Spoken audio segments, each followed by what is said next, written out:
তো দেখো গাইজ, এখানে আমার ভাই এখন দই খাচ্ছে আর দেখো চেটে চেটে সব খেয়ে নিচ্ছে।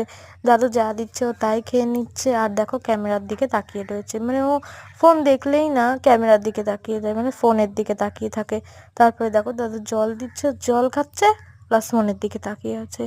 আর ও সবাইকে এখানে শুধু ঘুরে ঘুরে দেখেই যাচ্ছে যে কারা এসেছে আজকে, কারা এরা, আমি তো এদের চিনি না কাউকে। তো দেখো দাদু ওকে এখানে পায়েস দিল আর সেটাও ভালো বাচ্চার মতো এখানে চুপচাপ করে খেয়ে নিচ্ছে। দেখো কি সুন্দর লাগে না দেখতে। আর তারপরে দাদু এখানে ওকে চাটনি দিল আর ও চাটনিও খেয়ে নিচ্ছে চুপ চুপ করে।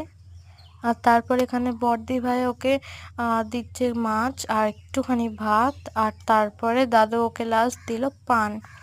পান অন্নপ্রাশনের সময় আমাদের বাড়ির নিয়ম আছে যে পান। তারপরে ও পান খেয়ে নিল এবং বড়দি ভাই মাছের মাথাটা দিল ওকে দেখার জন্য।